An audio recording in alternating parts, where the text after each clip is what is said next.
हाँ बच्चों, आज बेटा हम लोग दशमलव के कुछ क्वेश्चन मैं बता रहा हूँ आपको, जो क्वेश्चन अक्सर बच्चों को प्रॉब्लम करते रहते हैं, परेशान करते रहते हैं।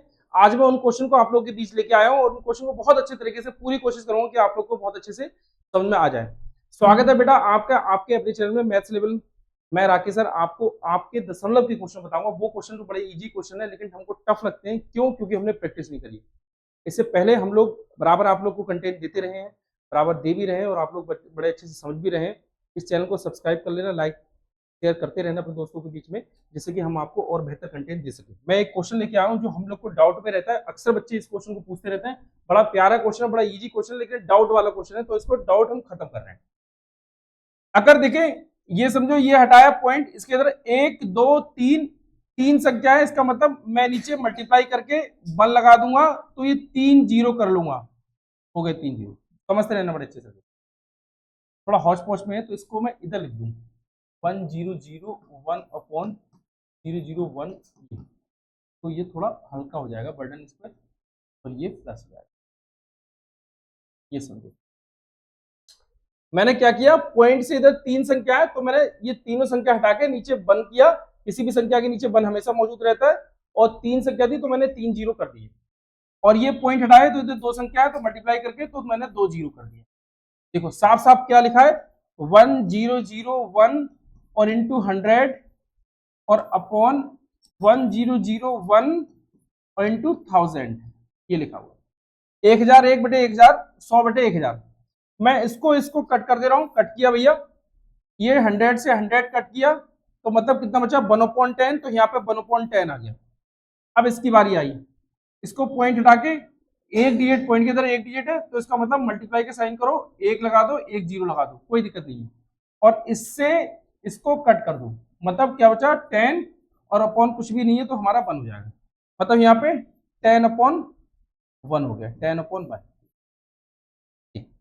अब इसको हम लोग को सॉल्व करना है कि भैया ये किस तरीके से सॉल्व हुआ।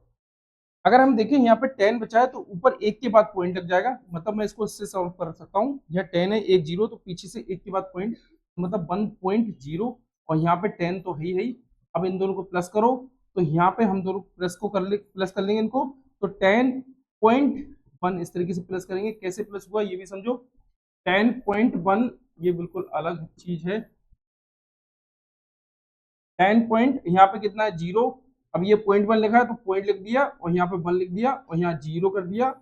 1 ये आ गया, पॉइंट ये आ गया, 0 और 1 आ गया, तो 10.1 आ गया। मतलब ये समझो किसी भी संख्या के पीछे अगर मैं पॉइंट लगा दूं, उसके पीछे 0 रख दूं तो कोई फर्क नहीं पड़ता। वो संख्या जैसे ये, इसके पीछे मैंने पॉइंट लगा दिया 0 कर दिया, कोई फर्क नहीं पड़ा। ये 10 की 10 ही है, कोई दिक्कत नहीं है, कतई कोई परेशानी नहीं है। मतलब 10.0 हो गई।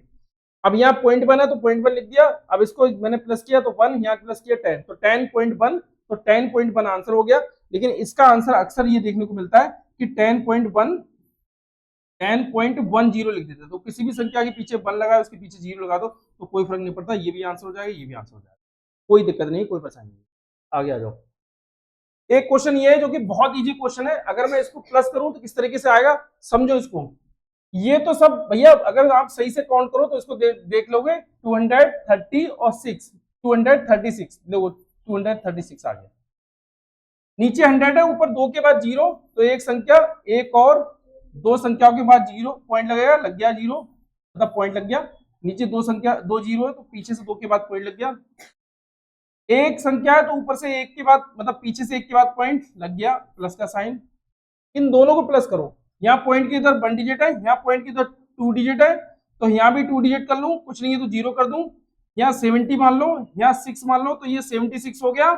और पीछे से 2 के बाद पॉइंट हो गए, और इसके बाद में 236 यहाँ पे रख दिया, तो ये आंसर हो जाएगा 236.75, 236.75 ये हमारा आंसर हो जाएगा। यही हमारा आंसर है। आप लोग इसको चेक भी कर लेंगे। आगे करें, इसको दशमलव के रूप में दो। बहुत इजी क्वेश्चन दशमलव के रूप में तो देने के लिए मैं इसको डिवाइड करके दिखा दूं तो आप लोग बड़े अच्छे से समझ में आ जाएगा। देखो 4 3 जा 12, तो ये 12 हो गया भैया, ये हो गया। अब ये आ गया 3, इससे कम है, इससे कम है तो यहाँ पे 0 लगाओ। यहाँ पे 0 लगाने के बाद यहाँ पे 0 लगा दो। 4 7 जा, तो यहाँ पे पॉइंट लगाओ, 4 7 जा 28, 4 7 जा 28, समझा 2 पॉइंट लगा हुआ है, 0 लगा दो। 4 5 जा 20। एक बार हम इसको चेक भी कर ले रहे हैं।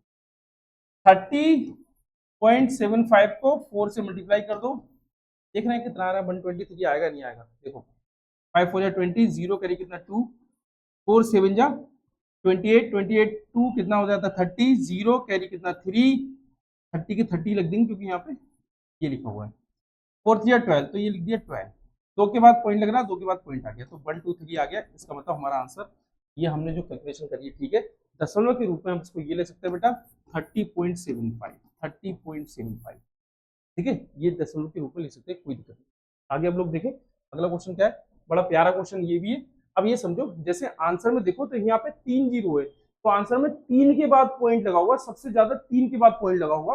ऑप्शन मैंने अभी लिखे नहीं, क्यों नहीं लिखे, क्योंकि मैं तुम्हें समझा रहा हूँ, जिस दिन मैं ऑप्शन कराने लगा तो ऑप्शन से बड़े अच्छे से समझ में आने लगेंगे। अगर ऑप्शन देखना हो तो नीचे 3 जीरो, तो इसका मतलब पीछे से 3 के बाद पॉइंट किस संख्या के लगा हुआ है उस पर टिक लगा देना, आंसर हो जाएगा। अगर 2 संख्या के बाद लगा हो तो आपको और चेक करना पड़ेगा। मैं यहाँ पे करके दिखा रहा हूँ, 9 3 जीरो, तो पीछे से 3 के बाद पॉइंट 1 2 3, जब संख्या नहीं थी तो मैंने जीरो लिख दिया और यहाँ पॉइंट लगा दिया।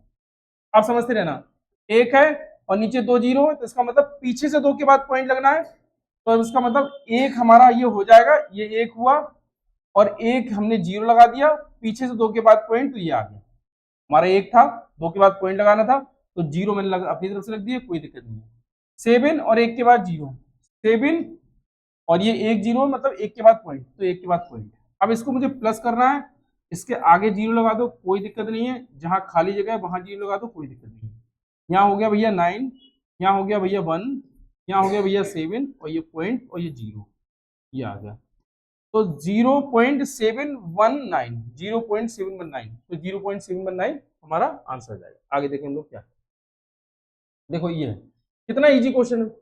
इसमें करना क्या, अभी इसकी मल्टीप्लाई पूरी इससे करनी है, तो मैं इसको 4 5 8 और 3 2 1 2 3, पीछे से 2 के बाद पॉइंट, तो पीछे से 2 के बाद पॉइंट, ये आ गया, मतलब 4 5 8 3 2 0, ये हमारा क्या आ जाएगा आंसर, ये हो गया, कोई दिक्कत नहीं। ये 5 क्वेश्चन थे जो मैं आप लोग के लिए लेके आया था और आप लोग को बड़े अच्छे समझ में आ गए होंगे। ये दशमलव के चैप्टर से मैंने क्वेश्चन लिए थे, दशमलव के चैप्टर से, दशमलव चैप्टर नवोदय के एग्जाम में आ रहा है, विद्या ज्ञान अटल आवासी में भी आ रहा है और सैनिक स्कूल में भी दशमलव चैप्टर लिया जाता है, उसी के ये कुछ क्वेश्चन थे जो मैं आप लोग के बीच लेके आया। आप लोग को बेटा बड़े अच्छे समझ में आ गए हों, अब ये समझ में आ गए हो तो उसको लाइक और शेयर करते रहना, और अगली वीडियो बहुत ही जल्द मैं आप लोग के लिए लेके आ रहा हूँ। Okay bye.